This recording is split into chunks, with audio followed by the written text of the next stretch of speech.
जब अंतिम सांस चलती है ना, अंतिम सांस, उसमें भी एक कामना रह जाती है। कौन सी? काश एक बार पूरे परिवार से मिल लेता।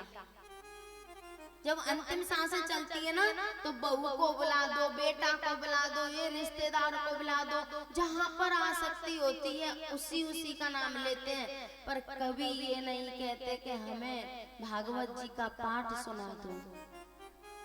कभी ये नहीं कहते कि हमें मानस का पाठ। और भैया मैंने तो ऐसे ऐसे भक्तों के दर्शन किए हैं जिनका जीवन भक्ति में निकल गया, लेकिन अंत समय पे कहें कि अब थोड़ा पाठ सुन लो, तो क्या कहते हैं, अरे महाराज पूरी जिंदगी तो सुना, क्या मिला? अरे तुझे क्या नहीं मिला उसे बता।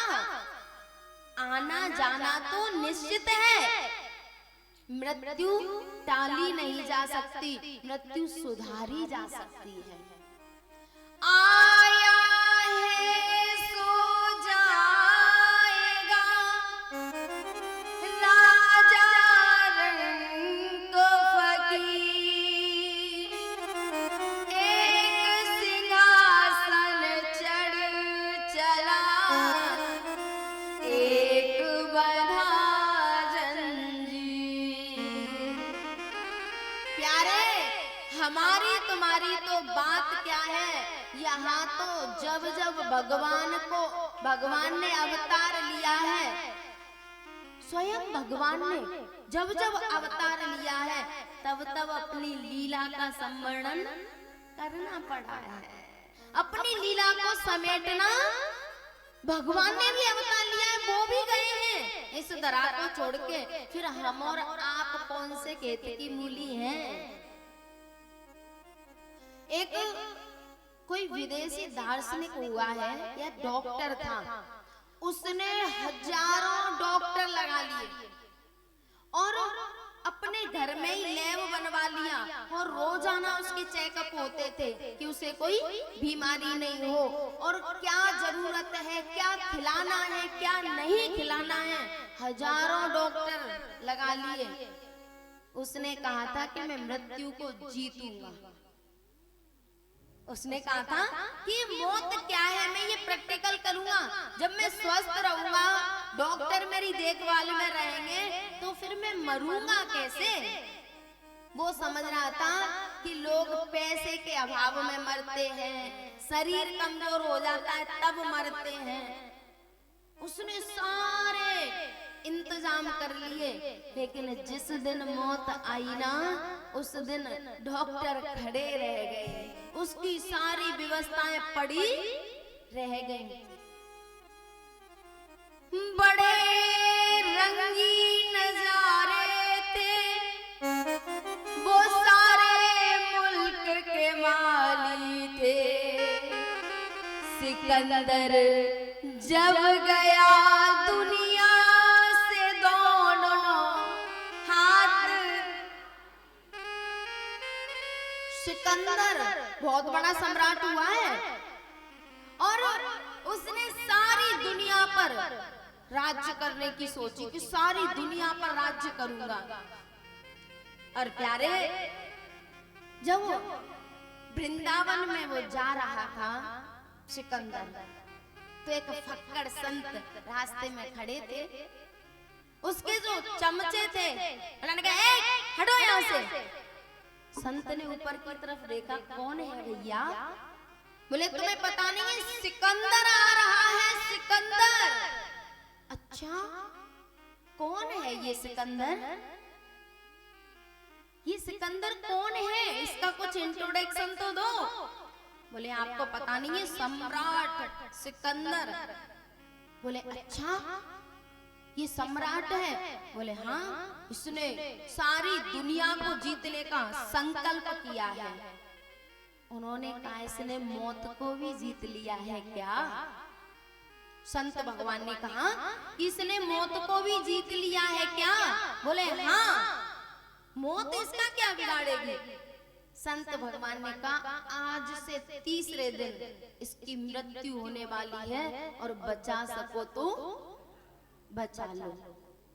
दूसरे दिन ही सिकंदर को बुखार आ गया। अब वैद्य हकीम लगे हैं दवा करने, लेकिन बुखार नहीं उतरता। तीसरे दिन उसको लगा कि अब मेरी मृत्यु नजदीक आ गई। सिकंदर की तिजोरियों की चाबी, तिजोरी नहीं, खजाना नहीं, तिजोरियों की चाबी 19 कि जाने 41 ऊंटों पर जाती थी। केवल चाबी चाबी। बताओ कितना बड़ा धनी व्यक्ति था। लेकिन जब उसका समय नजदीक आया, वो भी समझ गया कि संत की वाणी है, वो बचने वाला। उसने अपने सारे सेवकों को बुलाया और कहा कि जब मैं मरूं ना, तो जो वैद्य मेरा इलाज करते थे उनको मेरे जनाजे में लगाना, मेरी अर्थी में लगाना, जो मेरा इलाज करते थे। और जब मरूं तो मेरी अर्थी को ले जाओ ना, तो मेरे हाथों को बाहर निकाल देना। लोगों ने पूछा क्यों? सिकंदर ने कहा कि मैं इस संसार को एक संदेश देना चाहता हूँ कि जिस धन दौलत को कमाने के लिए मैंने क्या क्या बुरे बुरे कर्म किए, कितनों के दिल दुखाए, अब ये दौलत मेरे काम नहीं आ रही।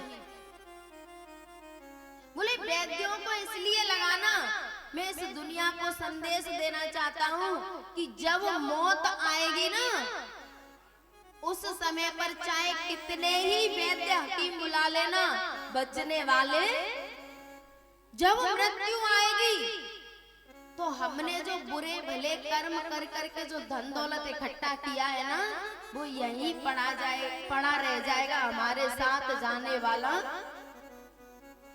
मैं संदेश देना चाहता हूँ, और जो धन दौलत मैंने कमाया है, जब मेरी अर्थी निकले तो उसको यहाँ से और जहाँ मरघट है वहां तक रास्ते में बिछा देना, क्योंकि इस धन दौलत के लिए मैंने क्या क्या नहीं किया। अब जाते समय खाली हाथ जा रहा हूँ, एक सिक्का भी मेरे साथ नहीं जा रहा। प्यारे, मृत्यु को टाला नहीं जा सकता, मृत्यु को सुधारा जा सकता है, और सुधरेगी तब जब हम भगवान की भक्ति करेंगे, भगवान की शरण में पहुंच जाएंगे तब।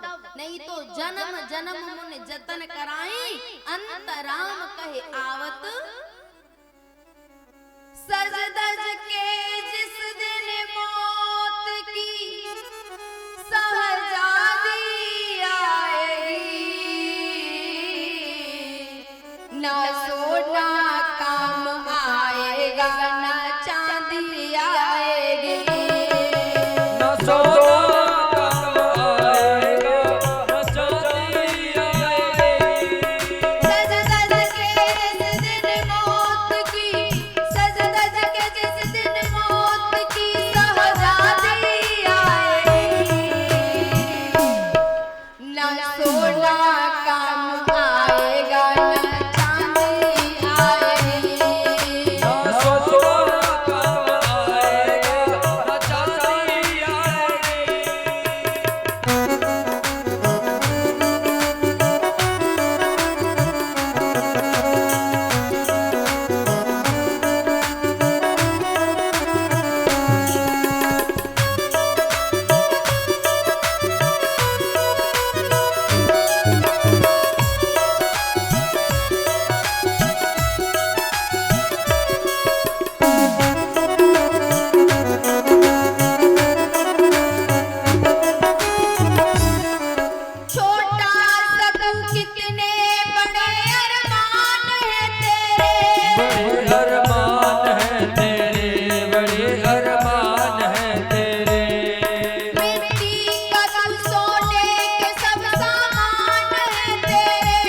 सब सामान है तेरे, सब सामान है तेरे।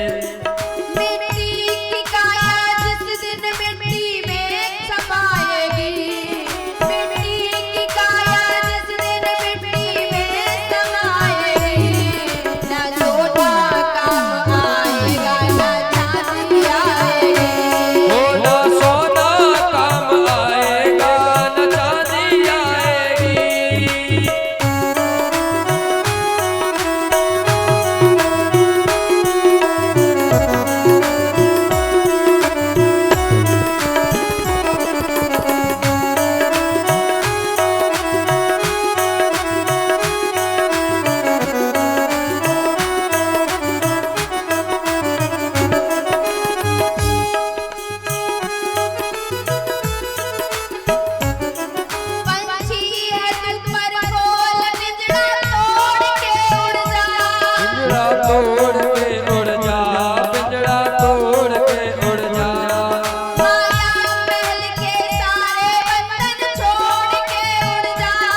बंधन तोड़ कर उड़ जा, बंधन तोड़ कर उड़ जा। सरगम के स्वर में मौत जिस दिन गुनगुनाएगी, सरगम के स्वर में मौत जिस दिन गुनगुनाएगी, न सोना काम आएगा न चांदी आएगी, ना सोना काम आएगा ना चांदी आएगी। सज कर जिस दिन मौत की शहजादी आएगी, सज कर जिस दिन मौत की शहजादी आएगी, न सोना काम आएगा न चांदी आएगी, ओ ना सोना काम आएगा ना चांदी आएगी। ना बेटा काम आएगा ना बेटी आएगी, ना बेटा काम आएगा ना बेटी आएगी। ना बेटा काम आएगा ना बेटी आएगी, ओ ना बेटा काम आएगा ना बेटी आएगी। सरगम के स्वर में मौत जिस दिन गुनगुनाएगी, मट्टी की काया जिस दिन मिट्टी में समाएगी, ना सोना ना चांदी। मैया, हम लोग इन पत्थर के टुकड़ों को इकट्ठा करने में सारा जीवन, बाबाओं को इतना शौक नहीं होता पत्थरों का। ये सोना पत्थर से निकलता है, ये भी तो पत्थर ही है, थोड़ा सा कीमती पत्थर है। हम अपना सारा जीवन इसको इकट्ठा करने में नष्ट कर देते हैं, लेकिन जिस समय सरगम के स्वर में मौत जिस दिन गुनगुनाएगी, न सोना काम आएगा ना बेटा काम आएगा, जन्म जन्म मुनि जतन कराही, अंतराम कहे आवत प्यारे। जब अंतिम समय आएगा ना, उस समय पर ये कमाई काम आएगी जो आप इस पंडाल में बैठ के कमा रहे हो। यहाँ का एक एक क्षण काम आएगा। और प्यारे, यहाँ मन से यदि भजन हो गया और मरते समय इस स्थान का चिंतन भी हो गया तो बस हो गया कल्याण। इस स्थान की याद भी आ गई ना, अरे ये वही स्थान है, परिचित साक्षी श्रवणगत मुक्ति युक्त कथने। ये वही स्थान है, परिचित जी साक्षी है, जहाँ पर जीते जी मुक्त हो गए थे। और एक गलत फहमी को दूर कर देना, हम लोगों को लगता है कि हम मरने के बाद मुक्त होते हैं। नहीं प्यारे, जो जीते जी मुक्त नहीं हुआ वो मरने के बाद मुक्त होने वाला जीवन मुक्त महामुनि जेऊ हरि गुण सुनहि निरंतर तेऊ। जीवन मुक्त क्यों कहा? ये तो कहते मरने के बाद मुक्त होने वाले ना। मरने के बाद कौन मुक्त होता है? जो मुक्त होता है वो जीते जी मुक्त हो जाता है। जिनकी जीने की कामना ही खत्म हो गई वही जीवन मुक्त है। जिनको कोई कामना ही नहीं है, जो ये कह रहे हैं कि बस अब मैं अपने सारे कर्तव्यों से निवृत्त हूँ, ठाकुर जी चाहे तो कथा सुना ले और ठाकुर जी चाहे तो अपने पास। जीवन मुक्त महामुनि जेऊ हरि गुण सुनय निरंतर तेऊ। पुण्य पुण्य कितने सुने सुनाए, जिय की प्यास बुझते ना। ये है मुक्ति। बस भगवान की कथा में मन लग जाए, भगवान के भजन में मन लग जाए और बाकी की सब कामनाएं खत्म हो जाए, हो गए मुक्त। और प्यारे, एक निवेदन कर दूं, कल कथा चल रही थी पांडवों की। ये पांडवों ने राज्यपाट पाने के लिए ही तो सब कुछ किया था। कौरव राज्यपाट पाने के लिए ही तो सब कुछ कर रहे। अरे इतना बड़ा नरसंहार हुआ था, सारी दुनिया के जाने कितने राजा महाराजा कुरुक्षेत्र की भूमि में, अरे खूनों की नदियां बह गई, लाशों को उठाने वाले पैदा नहीं हुए। लेकिन उसका अंत में मिला क्या? सोचो एक मिनट। कौरवों को सुख शांति मिली, मृत्यु मिली, राज्यपाट नहीं मिला। ठीक है, पांडवों को मिल गया, लेकिन वो कितने दिन उस सिंहासन पर शांति से बैठ पाए? बताओ, कितनी शांति मिली? जो राज्यपाट किसी के खून से सना हो, जो धन दौलत किसी के खून से सनी हो और उससे हम सुख पाना चाहें, ये हमारा भ्रम है प्यारे। कभी सुख शांति मिलने वाली नहीं है। पांडव भी चले गए छोड़ के उस राज्यपाट को कि हमें भी इस पर बैठना नहीं। और प्यारे, जिसको बिठा के गए थे ना परीक्षित जी को, वो भी उसका सुख नहीं ले पाए। क्यों? क्योंकि जहाँ सुख है ही नहीं, वहाँ सुख मिलेगा कहाँ से?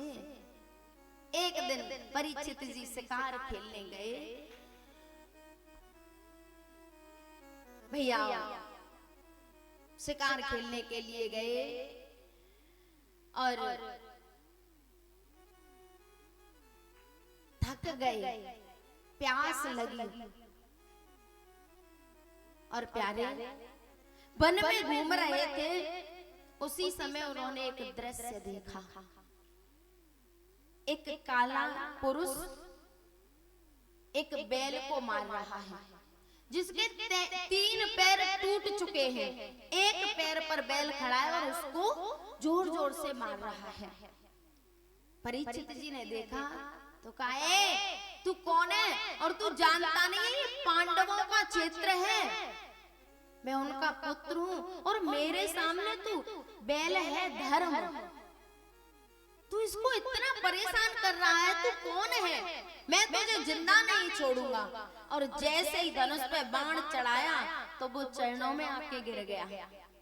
बोले, महाराज मैं कलयुग हूँ और मेरा समय आ गया है, अब मैं क्या करूं आप बताओ? और मैं आपकी शरण में हूँ, मारना चाहो तो मार दो, लेकिन शरणागत जे तजह निज अनहित अनुमान, तुलसी ते नर पाप में तिनहि विलोकत हान। परीक्षित जी ने सोचा कि चरणों में आके गिर गया है, अब इस पे वार करूंगा तो मुझे अपराध लगेगा। बोले, आप है कौन? बोले, मैं कलयुग हूँ, मुझे अपने राज्य में कोई स्थान दे दो। परीक्षित जी ने 4 स्थान दिए।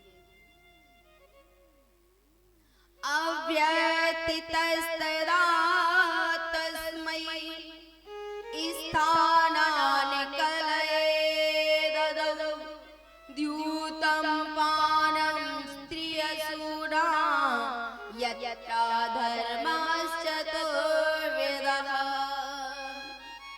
कलयुग, तुम्हारे लिए मैं 4 स्थान देता हूँ जहाँ पर जुआ होता हो, द्यूत कहते हैं जुआ को, जहाँ पर जुआ होता हो वहाँ पर तुम रहो। पानम, जहाँ पर पान होता हो, कथा रस का पान नहीं, कीड़ों का पान, जहाँ कीड़े के जूस को पिया जाता हो वहाँ पर तुम रहो। द्यूतम पानम स्त्रियशूना, जहाँ पर पराई स्त्री को गलत दृष्टि से देखा जाता हो, जहाँ पर हिंसा होती हो, इन 4 स्थानों पर आप जाके प्यारे, जहाँ पर जुआ होता है ना, वहाँ पर कलयुग का वास रहता है। जिस घर में मदिरा पी जाती है, उन जीवों के सिर पे भी कलयुग का वास होता है। जहां पराई स्त्री को वाल्मीकि जी ने कहा था ना, जननी समाजा नहीं पर नारी, धन पराव विष ते विष भारी।